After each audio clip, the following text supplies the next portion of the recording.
Good afternoon. We will start today with the vows of refuge and, not the vows, it's kind of like a vow, but it's a little different. We'll start with the prayer for refuge and bodhicitta. O sangye chudan soge chonam la chancho bardo dane chapsum je dage jinso ge besunam je drola penjir sanje drobar sho sanje chudan soge chonam la chancho bardo dane chapsum je dage jinso ge besunam je drola penjir sanje drobar sho sanje chudan soje chonam la chancho bardo dane chapsum je dage jinso gibe sanam je drola penjir sanje drobar sho semjen tamje dewa tan deve judan dembar jurji dunga dan dunga je judan dawar jurji dunga mebe dewa tamba tamin rawa jurji Nirin chada nitan rawe tanyon shembola nebra jurje. In the Dharma Expanse Palace of Akanishta is the essence of all Buddhas of the three times who shows me directly. My mind is Dharmakaya. I prostrate to the glorious exalted Gurus. Please bless me and all sentient beings that our minds become the Dharma. Please bless us that the Dharma become the path. Please bless us that the path dispel confusion. Please bless us that confusion arise as wisdom. And so now, as we begin today, please think to yourself that we must bring all of our mothers, all sentient beings who are as limitless as space, all infinite sentient beings must be brought to a state of complete and lasting happiness. All worldly happiness is temporary. And so even though it's good to bring beings to worldly happiness, worldly health and so forth, good health, prosperity and so forth, long life, this is all good, but it's all temporary. And so we need to do what we can to bring all of our mothers, all beings who have been our mothers in previous lives, to the state of lasting happiness, the state of Buddhahood. And in order to do that, we must engage in listening, contemplating, and meditating upon the Dharma ourselves. So please listen this afternoon with this motivation of bodhicitta. And the Dharma that we are discussing is the verses on the Treasury of Abhidharma by Vasubandhu, so a 4th century author. Although I've seen some things, his dates are a little bit disputed. Generally considered 4th century. Some people put him in the 5th century, so I'm not certain. It's hard to tell because they didn't really date things as you can't go to the town hall or wherever he was born and look up the birth records anymore. At any rate, so about 4th century. And then these teachings were, the verses on the Treasury of Abhidharma were translated into Tibetan at the beginning of the 8th century by Bande Kawe Palsek, one of the great early translators. He translated the verses and the auto-commentary, and it's generally acknowledged that this translation is a really excellent translation, the Tibetan translation.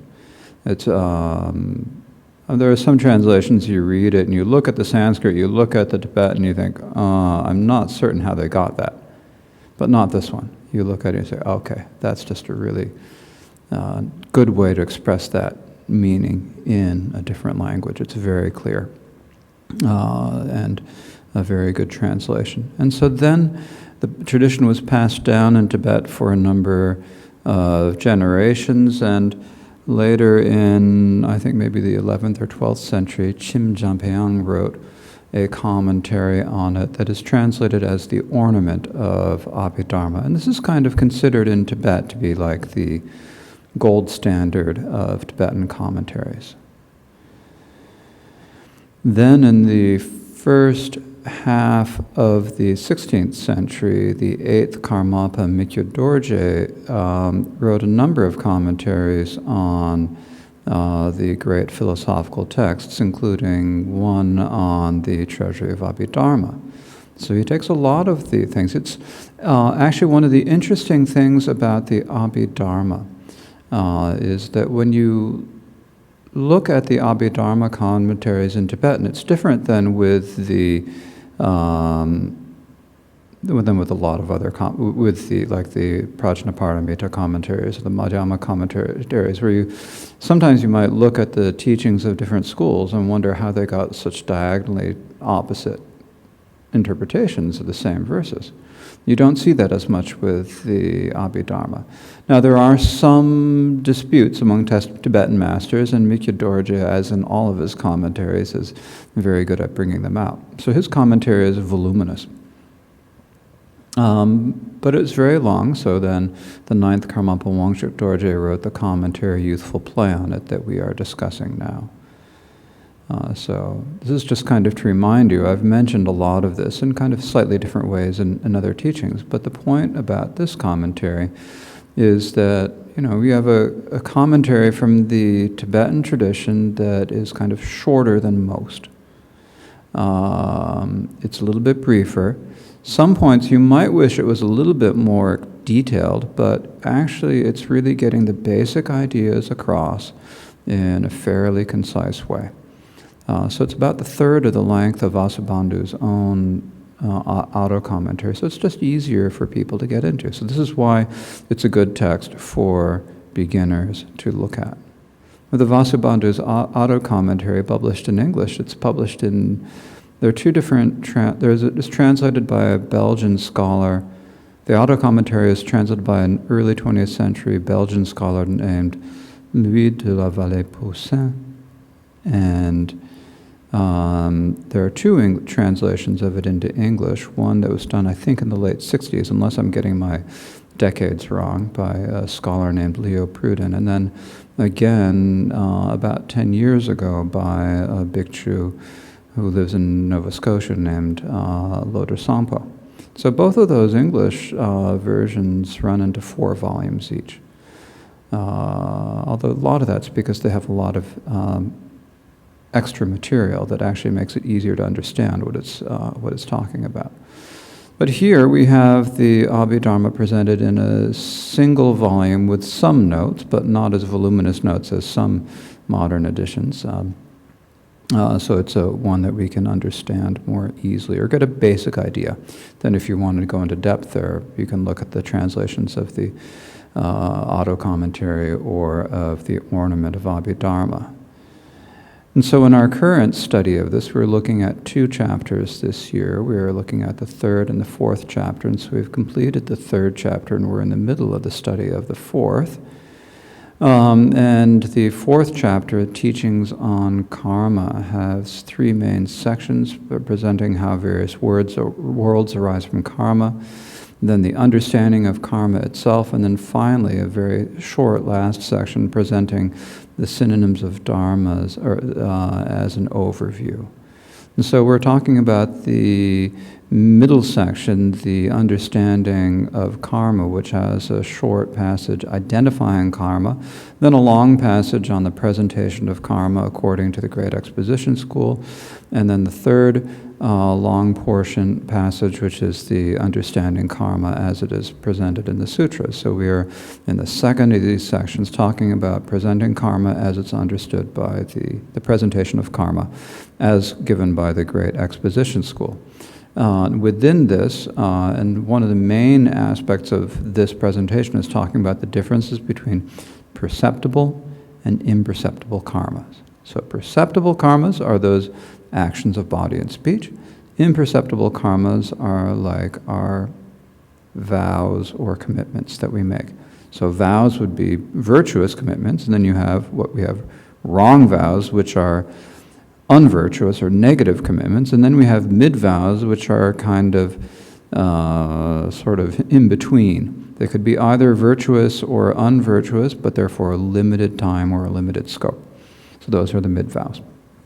And within the discussion of this, we are coming to the end of the discussion. So yesterday we spoke about, in the past couple of days, we've talked about how vows are possessed, how they are taken, how you get the vows. And so now we have come to the portion of the text where we are discussing how vows are canceled. The causes that cancel vows on page 322. Causes that cancel them. This is 4 topics. Causes that cancel vows, causes that cancel wrong vows, causes that cancel mid vows, and causes that cancel other dharmas. So we've got these 4 different sections here. So the first is the causes that cancel vows. Now, canceling a vow means basically what has to happen for the vow no longer to have effect, no longer to be in effect. So what is it that will happen so that up to a certain point you have the vow, and then after that point you no longer have the vow? What is it that makes you no longer have a vow?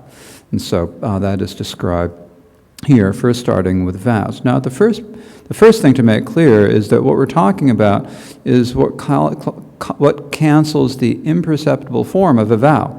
Just basically, it's a form, so it can be broken. So how can you break that form of the vow?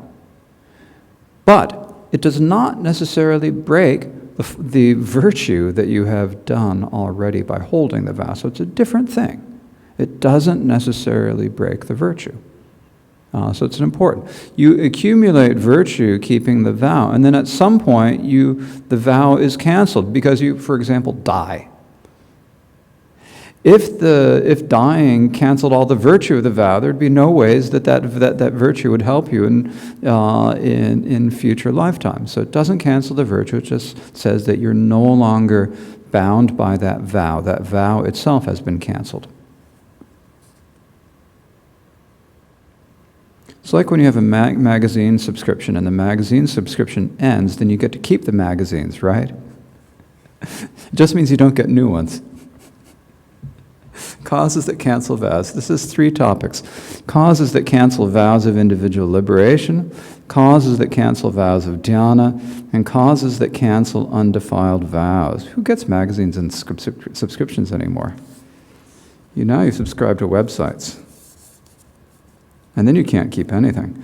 Okay, causes that cancel vows of individual liberation has 2 points. The general teaching.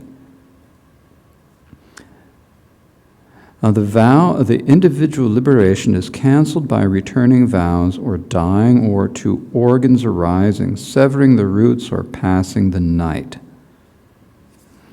Here a comment on those of you who are looking at the root verses in Tibetan. Here there's a misspelling in here. So here it says Tsenyi Zhongwa, right? That Tsenyi, it says Mao Tsana Tsen Nyagig Nida Ni, right? But it actually should be Mao Tsana Tsen Gao Nyagig Nisa Ni, Tsenyi.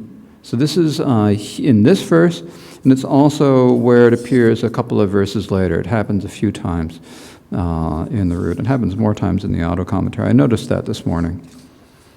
So I had downloaded that text from online, assuming that the source was reliable, but what to do? Okay, so individual liberation is canceled by returning vows.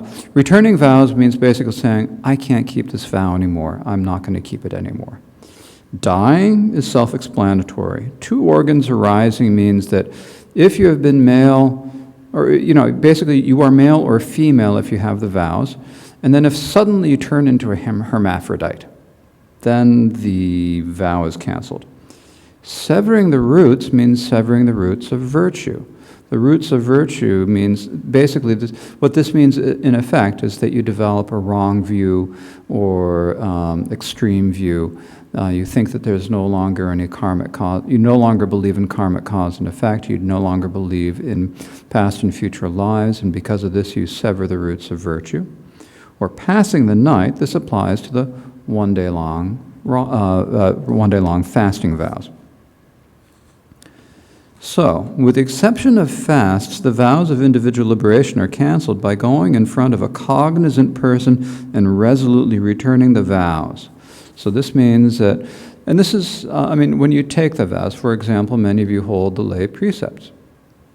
And if you find for some reason that you can no longer hold the lay precepts, then you go to someone who can understand what you're saying. And, basically a moderately intelligent person, you say, I have these vows, but I no longer want to keep them. And if you're resolute about that, what happens is, as described here, because this produces a perceptible that is exclusive of the previous complete commitment. So you've made a commitment, right? I'm going to keep these vows for the rest of my life. And that's the imperceptible form, the imperceptible karma. And then when you go to that other person, you say, I can no longer keep these vows. I can't do it. It's too much. At that point, then you say, I'm giving back my vows.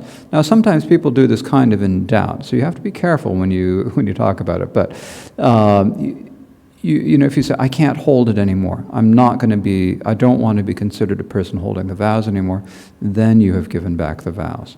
And that's because that perceptible, I can't do this anymore, I'm not going to do this anymore, is contradictory of your previous commitment. Or, and this is only for the bhikshu, this is not for the fasting vows, the one-day-long vows. If you have taken one-day-long vows, and you can hold them for 24 hours and just let them end before you return them. You don't need to return them because it's only for 24 hours. Okay, or they are canceled by dying and leaving that class of beings. So when you die, your vows are canceled. That means if you take the lay precepts in this lifetime, you have to retake them in your next lifetime. If you take the monastic vows in this lifetime, you have to retake them in your next lifetime, and so forth. This also cancels the fasting vows. If you take the fasting vows in the morning and you get hit by a truck at 1 p.m., then you're fasting. Then it's not like the first day after you're born, you still have fasting vows for another, 16 hours or something. It's not like that. They're canceled by dying and leaving that class of beings because one has cast away the support with which one made the commitment. So it's like a physical, like that body is a support for the imperceptible form of the vow. And just like you can't take your clothes, you can't take the form of the vow with you to the next life either. Or they are canceled by the two male and female sexual organs arising simultaneously, because that weakens the male or female body that was the support for taking the vows. So, as we discussed a few days ago, if you completely change gender, you don't lose the vows. You're just switching to the other one. But if you end up having two organs, that does affect the vows. This is not so common. They're also canceled by severing the roots of virtue completely, because the basis of the vows, the roots of virtue, has been severed. So severing the roots of virtue means when you start developing a wrong view and thinking there's no reason to practice karma cause and no reason to practice virtue. There's no such thing as karmic cause and effect. There are no future lives. There's no way to gain any result out of this practice. I'm giving up. There's no point. If you're thinking that, then you can't really have the vow. Because the vow kind of, even though it's an imperceptible form, it depends upon that mental commitment of keeping it. Okay, so those are the four that apply to most of the pratimoksha vows. And then with the fasting vows are canceled by those causes or by the passing of the night because they have only been resolved for a single day or night. So you make the vow in the morning before sunrise, and you say, and it holds until the next morning at sunrise, right? And so at that point, the vow naturally expires because that's as far. Basically, you gave it that much propulsion. You said, that's how long I'm going to keep it, and so that's how long the vow lasts. These five are the causes that cancel the taming of individual liberation. So individual liberation tames you, it subdues you, it keeps you. It's like an external thing that keeps your mind in control because you're controlling your action of mind and of body and speech. This is easier to control than your action of mind. And so by doing this, then you actually also end up helping to tame your own mind. Because if you tame your body, it's easier to see from the other way around. If you start engaging in all sorts of murder, mayhem, and illicit activities, then it's just going to get easier to continue acting out on murder, mayhem, and illicit activities. Whereas if you say, I'm not going to engage in murder, mayhem, and illicit activities, then you're going to be able to hold yourself back from doing those things that just end up disturbing your mind. The vows of individual liberation are called taming because they make the faculties tame. Okay, so here, this is the presentation in the Abhidharma. In the Vinaya, there are a couple of other factors that cancel vows. In the Vinaya, the sexual organs changing 3 times, and the person not taking the vow not being 20 and knowing that he is not 20, or she, are also explained as causes of cancellation. So we mentioned the other day that and also just a few moments ago, that if you have a spontaneous sex change without developing 2 organs on the way in between one and the other, if you just have a spontaneous sex change, then you don't lose the vow. Then if you change back, you're still okay. You change a 3rd time, sorry. It's just, and this is actually, this came in the Vinaya, this was actually as an answer to a hypothetical question. This one was not from an actual situation.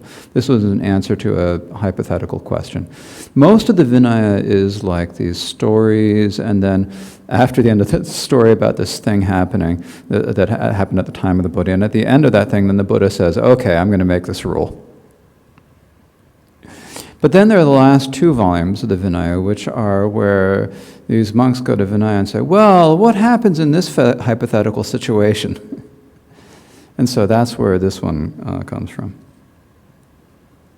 Okay, now, but there are different proposals about this. So there are different ideas about what cancels a vow. So here, this has 3 points. Proposing that root downfalls as a cause of cancellation. Some say it's canceled by the downfalls. Some say that if either the bhikshu or novice vow, is canceled by any one of the... Oh, there's an extra if in that sentence, isn't there? Some say that either the bhikshu or novice vow, is canceled by any one of the 4 root downfalls happening. In fact, this is what it says in the Vinaya. So if a bhikshu engages in sexual intercourse, kills a human being, steals something above a certain value, which is a very difficult value to determine, or tells a lie about having, what are they called? The superior human qualities. Basically saying that you have realization or something like that. Those will cancel the vows. And so some people also say that this applies to the to the lay precepts. Other people say that the lay precepts are all separate. But generally in the Vinaya, it talks about the monastic vows, that if you break the 4 roots, they're called the 4 defeats. If you incur one of the 4 defeats, then you are no longer a bhikshu. So that is what this verse is talking about. Then another cause is proposing the disappearance of Dharma as a cause of cancellation. By the true Dharma's decline, say others. So others, that is other schools, say that the vows are canceled by the true Dharma's decline because there'd be no pasada, that is no sojong. This refers to the monastic sojong in particular, or similar rituals. Say the others, the red-robed Dharmaguptas. These days, the Dharmaguptas tend to wear black and gray robes in the Chinese tradition. Some wear brown robes. But at the time, I guess, of Vasubandhu, they wore red robes. At any rate, they say that if the Dharma disappears, then you can no longer hold the sojong, posada, and other such ceremonies, then people are released by their vows. But in the auto commentary, it says that actually that just means that that new people can't take vows, but those who already have vows still have them. So that's a different opinion. And then the third one, and this is the one that gets the longest treatment in the auto commentary, the Kashmiri proposal that root downfalls do not cause cancellation. Kashmiris propose that when it happens, that is, when one of the 4 root downfalls happens, they are both like having debts and riches. In other words, you break the first, so for bhikkhus that would be engaging in sexual intercourse, but you still have not, you've broken that one, so you've got the indiscipline or the immorality of having broken that. That's like your debt. But you still got the riches of keeping a vow of not taking life, not taking that which is not given, not telling lies about superior human qualities, and so forth. So they say that you can break one, but you still got the others. Just as a rich person can have a lot of wealth and a lot of debt at the same time. So just because you are wealthy doesn't mean that you don't have debt. The Kashmiris propose that when one of the root downfalls happens, it is like a person who has debts and also riches, for example. Similarly, whichever root downfall has happened is cancelled and broken. So for example, the bhikshu or whoever, commits murder. That's broken, but they still have the other ones. But the other ones remain unviolated, so there are both immorality and maintained discipline. So you've got the ones where you've broken them, those are the immorality, and the ones where you're keeping them, that's maintaining discipline. This is because otherwise, when you take one, you would take all. They say there is also scriptural proof. So they give some quotations from the Vinaya that talk about people who have committed the downfalls, but are not yet, but are still called bhikshus in the scripture. So there are a few such passages that they cite. Generally, though, this is not the position in the Vinaya. Okay. So that was the vows of individual liberation. So those are the vows that generally we take now. But there are also the vows of dhyana and the vows of undefiled vows. Causes that cancel vows of dhyana. This has 2 points. The virtue of dhyana can be canceled by shifting level or regressing. So, the virtue of the dhyana is is specific to each of the 4 levels of dhyana, or 6 levels if you talk about it on a more detailed level. But let's just take it with 4. So when you achieve the first dhyana, you've got the dhyana vow of the first dhyana. Then later, you practice, you meditate, you achieve the second dhyana, You gain the undefiled vow of the second dhyana, and you lose you gain the vow of dhyana of the second dhyana and lose that of the first dhyana. And when you go up to the third dhyana, it'd be the same. You'd gain the third dhyana and lose the second dhyana. You go up to the fourth, you gain the fourth, and you lose the third. Sometimes you might also lose your dhyana. For example, you gain the first dhyana, and then you lose it because you can regress from the dhyanas. They're not permanent. So you regress from that back to the desire realm, and you lose that dhyana, that dhyana vow of the first dhyana, right? So that's regressing. So shifting level basically means going up, or shifting within the four, or regressing means you just lose it totally. Okay? So all the virtue of dhyana can be canceled by shifting one's level, by both shifting to a lower from a higher level, which cancels the virtue of the lower level, and by shifting from a higher to a lower level, which cancels the virtue of the higher level.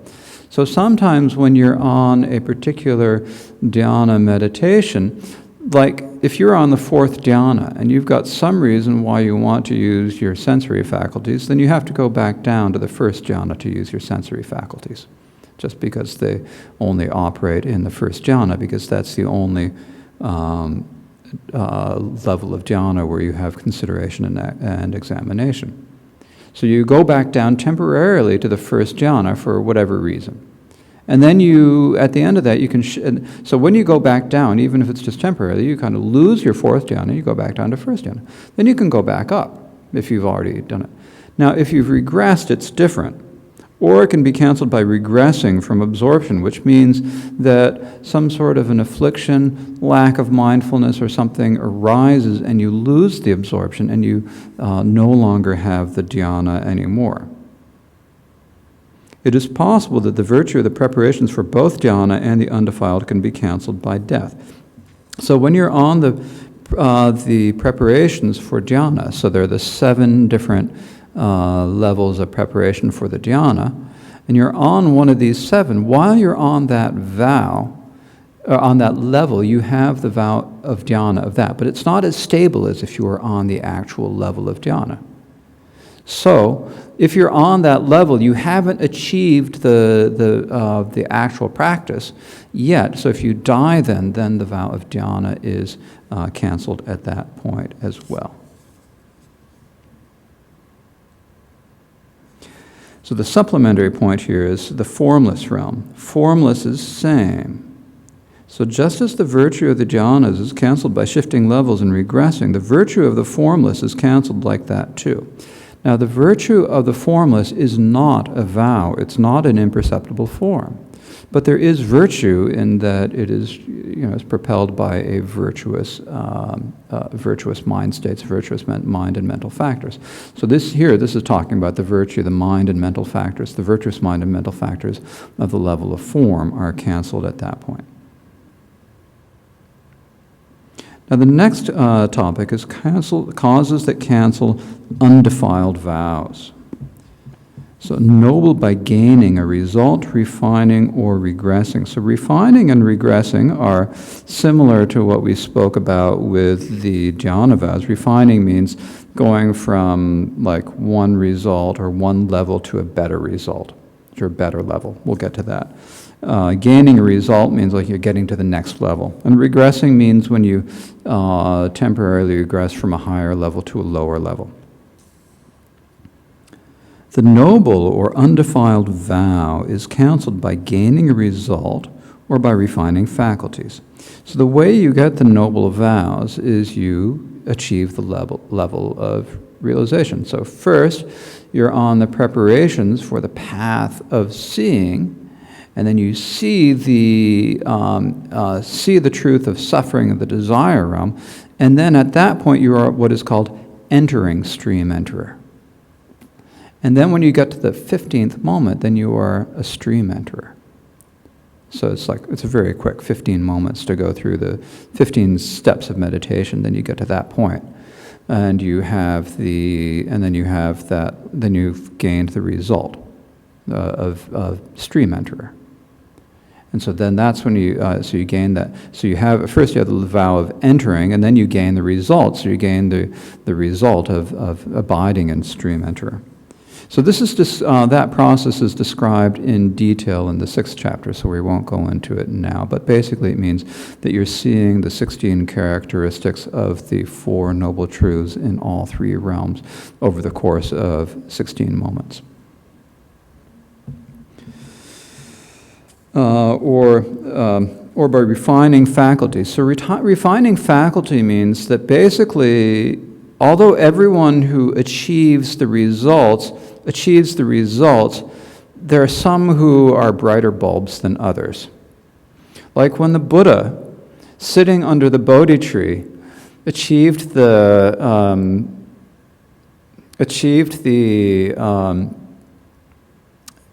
path of seeing.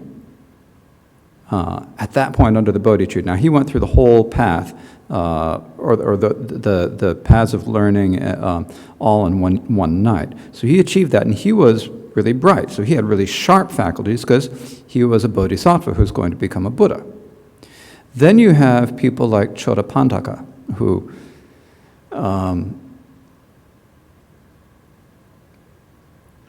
when he was young, his brother was really bright, and he was always compared to his brother, but Chotapantaka, his brother was named Pantaka, but Chotapantaka wasn't nearly as bright as Pantaka. And so when he went to learn, his brother had learned everything really quickly, and they would teach him the letter Ga, and he'd say, Ga. And they said, no, it's Ga. And then they'd say, no, they'd say, it's Ga. And then he'd say, oh, Ga. No. Ga. Cha. And so all of you have learned Tibetan, know what this is like, going through this. And he couldn't even learn the alphabet. And he was just everyone gave up. He tried really hard, but he couldn't learn the alphabet. And he finally became a monk, and everyone was kind of still making fun of him because he was really, really dumb, just really dull. And he was feeling sorry for himself one day, and all the other monks had gone out for alms, and he for some reason was left behind, and the Buddha came and knew he was there and came and said, okay, as you sweep the courtyard, say, removing dust, removing obscurations, sweeping away dust, sweeping away obscurations. And so he did this. He spent the whole morning doing this, and because of the kindness of the Buddha, he achieved the state of arhatship that day. He was still known as being a really stupid person, but he just achieved the level of arhatship. But they didn't tell the nuns yet. They didn't know. Now, at that time, every 2 weeks, they'd send a bhikshu to go teach the nuns. And so Chotapantaka had just achieved the level of arhatship. So the Buddha said, okay, you're going to teach the nuns. And the nuns were outraged. You're sending him? The one who can't even learn the alphabet? And you're sending him to teach us? And they were really unhappy. So they, I'm really digressing today. So they erected this huge throne because we're going to embarrass him. If he's going to be so embarrassed getting here that he won't do it, and this is just so disgusting that they're sending someone like this. How could they do this? Insult us bhikshunis. They made this really high lion throne. And along comes Chotapantaka.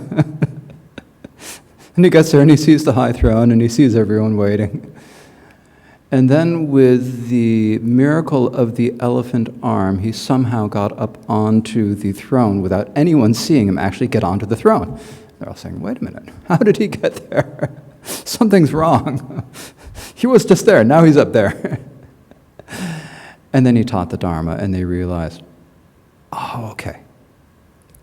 So this is a total digression. Actually, I don't know whether he had sharp faculties or refined faculties. He was known for being a dimwit at first. So if you feel to yourself like you're having a really hard time learning these teachings, don't worry, there's hope. You can be just like Chotapantaka. But at any rate, there are people, so the Buddha was a really bright person, and then there are people who just haven't quite got it. But they get to the result. It's like when you pass a grade in school. You've got A students and C students, and so they're the C students, basically. So if you can do the specific meditations to refine your meditation and go from having dull faculties to having better faculties, then that is called refining your faculties.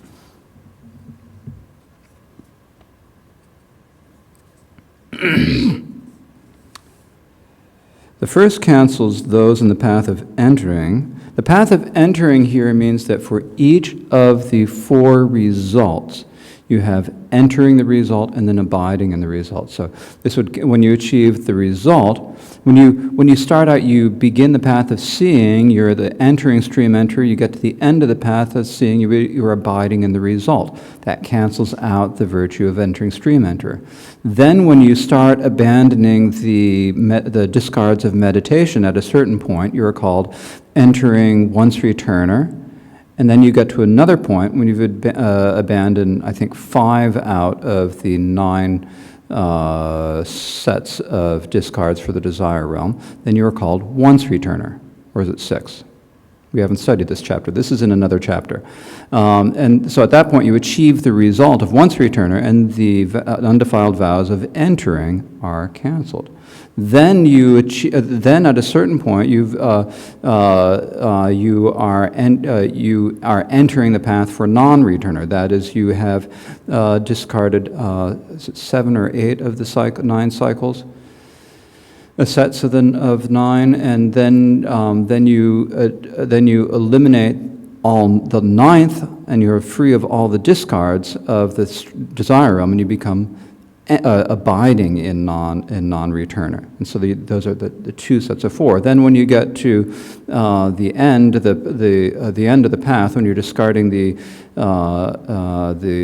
meditational discards for the peak of existence, then when you're doing that, you are entering arhatship, and when you have done that, you are abiding in the result of arhatship. So that's what that is speaking about, in probably more detail than was necessary.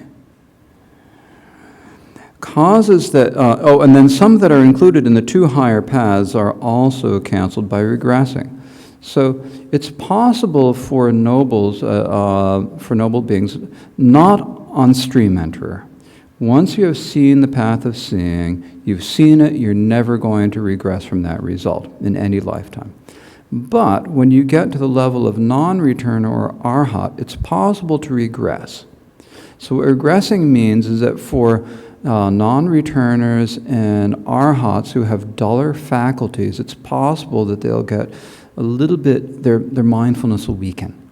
And when their mindfulness weakens, then they kind of regress a little bit from their result. However, because they've already achieved the result, they can easily meditate again and re-achieve the result. So that, and they would never pass away without restoring that result. But that's what regressing means. And not all schools of Buddhism admit that there's regression. It's certainly not talked about in the Mahayana, but this is a particular thing in the Great Exposition presentation, that arhats can regress because their mindfulness gets a little bit cloudy. Then there are the causes that cancel wrong vows. Wrong vows are canceled by gaining vows or dying or 2 organs arising. So you have a wrong vow. You realize this is bad, and you take a vow, that cancels the wrong vow. Or if you have a wrong vow and you die, then that cancels the wrong vow. Likewise, just as with the vows, if 2 organs arise, then the support is weakened, and in particular, the type of desires that you have, becomes very unstable, they say. And so that is the reason why it causes the cancellation, the support to weaken. Wrong vows are canceled by gaining either of the 2 vows, or they're canceled by dying or by 2 organs arising simultaneously, because the body is discarded, that is when you die, or the support weakened. Then there are the causes that cancel mid vows. So mid vows are those temporary commitments that we make. I'm going to complete the 4 special preliminaries of refuge and prostration, Vajrasattva Mandala, and Guru Yoga. I'm going to complete them. That is a mid vow. I am going to circumambulate the stupa every day. That's a mid vow. I am going to get that enemy of mine. That's a mid vow. Mid vows, when force or undertaking act object or life or the root cease. So mid vows cease when the force, that the propulsion of that, is caused by either the strong sincerity in your mind or the afflictions. The imperceptible of the mid-vow is cancelled when the force of the sincerity or afflictions that propelled the imperceptible ceases, like a potter's wheel or the flight of an arrow. So when you have like this really strong thought, I'm going to do it, and that's motivated by either a strong sincerity if it's virtuous or afflictions if it's unvirtuous, if that kind of peters out, then the mid-vow also cancels. It's like a potter's wheel or the flight of an arrow. You spin a potter's wheel, it keeps going for a while, but eventually, to use the 4th century, it runs out of energy. Now, these days we'd say it's friction, so but that's not what they talked about in the 4th century. Or when you shoot an arrow in the sky, when it loses all of its momentum, don't talk to me about gravity because this is 4th century physics. When you shoot the arrow in the sky, it uses up all its momentum and falls back to Earth. It is also canceled by giving up what is properly undertaking, saying, undertaking this is enough. So you say, okay, I've had it. I've done enough. That's okay. Someone else can finish it. You make the commitment, I'm going to build a stupa. And it's just too hard work. You do half of it, and you think, okay, I'm going to leave it for someone else to finish. That's when the undertaking, this is enough. By the action ceasing, when one does not do the action as one had undertaken. So like if you just stop doing it, if it just doesn't work. It is also canceled by the cessation of the object, stupas, monasteries, temples, beds, seats, snares, traps, weapons, and poison. You make a commitment to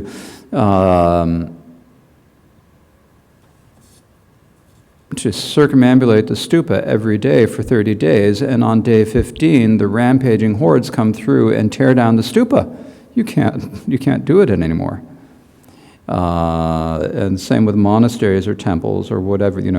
If you were making a commitment to trap or snare someone, and the traps and snares are all broken, then you can't do it. The thing that you're using, if that ceases to exist, then you can't use it. Or if you are trying to poison someone and then you run out of poison. It is also canceled by the cessation of life.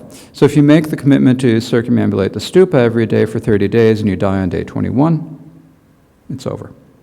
It is also canceled by the roots of virtue ceasing or being severed. So the roots ceasing. So with the virtuous roots, non-greed, non-hatred, and non-delusion. So if they cease or they're really severed, in other words, if you stop feeling virtue or if you develop a wrong view, then they're severed, and that cancels the mid-vow. Or if you have a negative, an unvirtuous mid-vow, and you free yourself from the desire of the desire realm, that is, you achieve the dhyana, the roots of non-virtue are severed, and the non-virtuous mid-vow is canceled. Because once you achieve the dhyana, then you are freed of the desire, greed, desire, hatred, and delusion of the desire realm. Okay. So then there's the causes that cancel other dharmas. It says 2 points. The cause for canceling immaterial virtue. The desire realm's immaterial virtue by severing roots and rebirth higher. So in addition to the material virtue of the vow, there's immaterial virtue, which is what? It's like our mind and mental factors. When you have carefulness, modesty, the 3 virtuous roots, and so forth, you have a virtuous mind state. So that is virtue, right? So what does cancel that? By severing the roots, in other words, by having wrong views, or by rebirth higher. When you're reborn in the higher realm, then you lose the virtue of the desire realm, because you no longer have those mind states. You have the mind states of the form realm, or the formless realm. You don't lose the merit that you have gained. You only lose those particular mind states. The desire realm's immaterial virtue is cancelled by severing the roots of virtue and by rebirth in the higher form and formless realms. The cause for canceling the immaterial afflicted. This is similar. The immaterial afflicted perishes when its anti arises, when there's an antidote. So, the immaterial, the immaterial afflicted is what? It's like the greed, hatred, delusion, secondary, the near afflictions, and so forth, pride, hatred, causal envy, arrogance, and all that. So it perishes when the antidote for it arises. All that is immaterial and afflicted in the three realms perishes in candidato, and is cancelled when its own antidote's path arises. So this means that it perishes, it ceases when you develop the antidote. So this can either be a worldly antidote, as when you're achieving dhyana, or one of the antidotes of gaining the wisdom of the noble path, like path of seeing or the path of meditation. So basically how it works is that when you have these afflictions, they're based on misunderstandings of reality. And so when you have a clear understanding of reality, then the afflictions just they perish, they cease. They cannot persist. What support possesses them? In other words, who can have the vows? This has two topics: how wrong vows are possessed and how vows are possessed. Except sexless, neuters, hermaphrodites, and pleasant sound, humans can have wrong vows. The sexless means people who are born without sexual organs. The neuters means people who are born with sexual organs but lose them later for whatever reason. Hermaphrodites are people who are born with two. Unpleasant sound is the northern continent, where people they haven't got much sense about possessing things. They don't have any desire to commit any unvirtue, and so this is described more in more detail later. But there's no wrong vow there because they just don't ever really do any unvirtues, because you can't steal anything when no one considers it their own. It's like everyone says, so everyone on some pleasant sound, they all share everything. So it's like, hey, can I have some sugar? Sure, help yourself. It's like everyone's like that. So you want something? Yeah, take it. Sure, fine. Okay. Humans can have wrong vows. So it's only humans can have wrong vows. Gods can't have them, nor can the animals or others.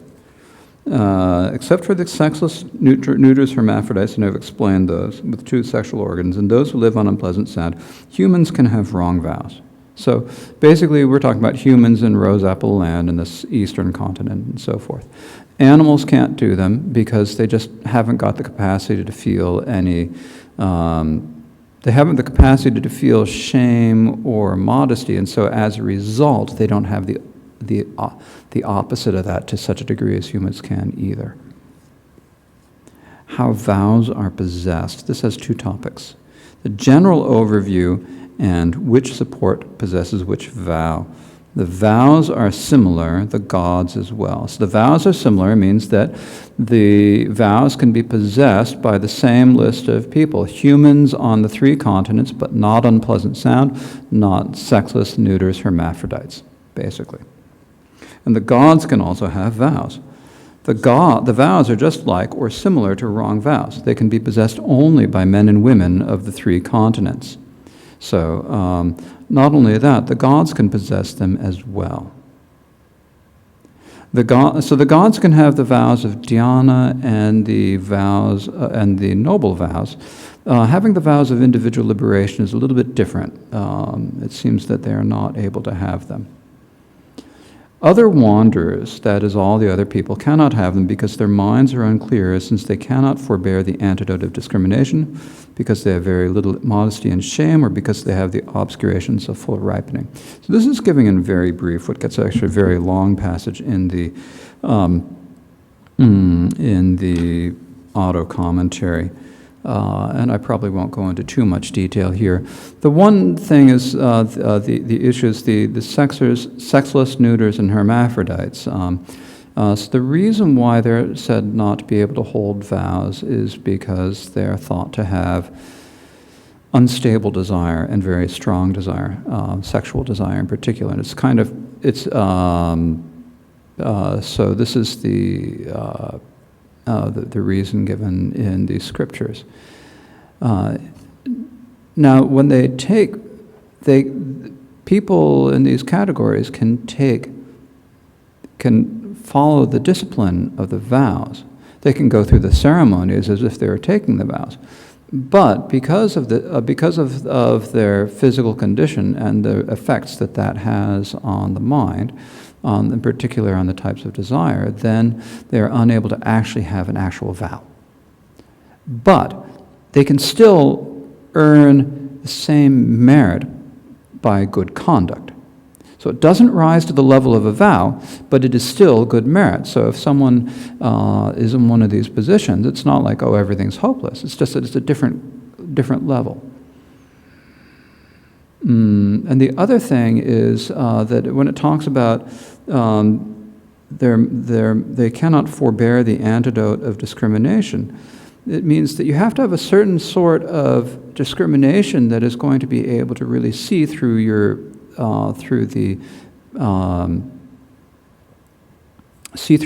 afflictions. If your afflictions are really strong or really coarse, and you haven't got the right levels of discrimination, then you aren't going to be able to achieve the path of seeing, for example. You haven't got that level of discrimination, therefore it's difficult for you to actually keep the vows, is the point that's being made here. It's primarily because of the differences in the types of afflictions that are said to arise when you have these different physical bases. Because they have very little modesty and shame, this refers to the beings in the three lower realms. All you have to do is look at dogs. Because they have the obscurations of full ripening, the beings in the lower realms, because they've been born in lower realms, they're not able to practice the Dharma because that's an obscuration of full ripening. So which support possesses which vow? It's like we need to say, okay, these general classes, gods and humans, can have vows. So who can have which? Humans have three. Humans can have the three vows: individual liberation, dhyana, and undefiled. Now this would be, of course, humans on all the continents except for northern unpleasant sound. Which vows gods possess? This has 2 points. The gods born in desire and form have dhyan produced. So if they're born in desire, in the desire, 6 levels of desire realm gods, and the gods of the form realm have the dhyana produced vows. That means the vows of dhyana. The gods born in the realms of desire and form have the dhyana produced vows. That is the vows that arise when you develop dhyana. But the gods of formless do not, because there is no form on their level, and those attained on lower levels have been cancelled when they shifted levels. So remember, there's no vows on the level of formless.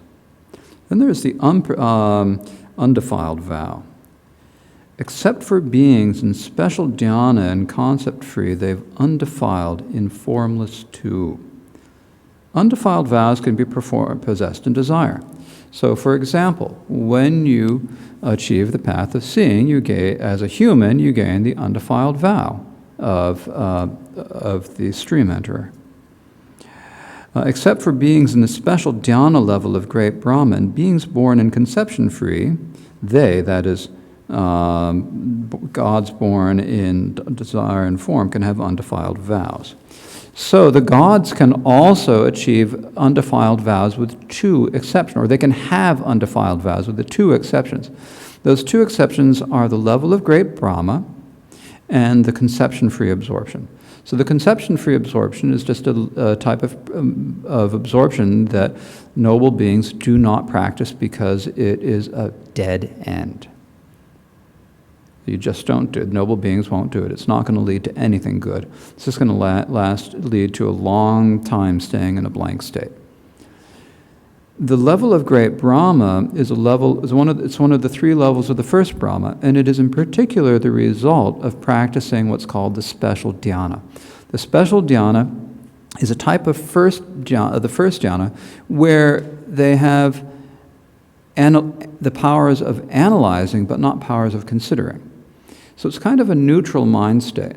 Now, sometimes noble beings can stay on this, but they wouldn't ever die on that level. They wouldn't ever just stay on that level for the rest of their lives. So noble beings are not born in the level of great Brahma, which would result from that, because they don't stay on that level of the special dhyana.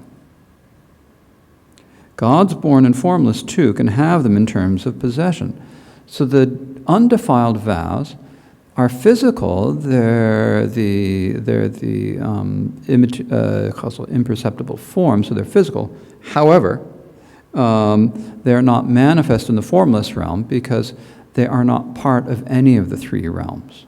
So the being in the formless realm still has the undefiled vows, but they're really only in terms of the possession of the vows. They're not manifest in the formless because there is no form then. So they have the possession. It's like they've got the rain check when you get out of, or the coat check. You get out of there and you can pick up your vows at the cloakroom at the gate to the formless realm. I don't know what it's like. But they don't have the actual ones. They've left it in the cloakroom. So that completes the section on the presentation of karma. And so now we have come to the part of the meaning of karma as explained in the sutras, which we will continue with on Tuesday. So as usual, we will be taking tomorrow off at this monastery, Trango Monastery in Canada. We take Mondays off. So no class on Monday. We will resume on Tuesday. So now please think to yourself that we are dedicating all of the virtue of teaching and listening to the Dharma, so that all sentient beings may be freed of all sufferings and swiftly come to the state of lasting happiness. So lasting happiness, we want beings to achieve the state of Buddhahood ultimately, and in the short term we want them to be free of all of the suffering that comes from illness, from being in the hospital, from having COVID or any other disease, and from the suffering, the pain that comes through the treatments, the suffering of having loved ones in the hospital and so forth. And there's a lot of conflict all over the world, and so beings are suffering from the conflict. And there are many beings who are hungry. So may all beings who are suffering from plague, famine, and war be freed of those suffering and swiftly achieve the noble state. So please dedicate the virtue so that it may in some way actually bring that about. And even if it doesn't actually bring that about, that it may help us develop the qualities where we can make it come about. Thinking in this way, please recite the dedication of merit.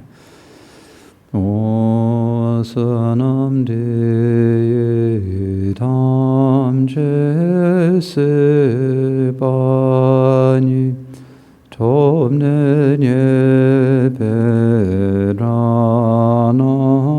pam chene Gegana che barla trobai Sibet sole drovarsho. By this merit may I attain omniscience, defeat the enemy wrongdoing and free all wanderers from the ocean of existence, churned by great waves of birth, age, sickness, and death.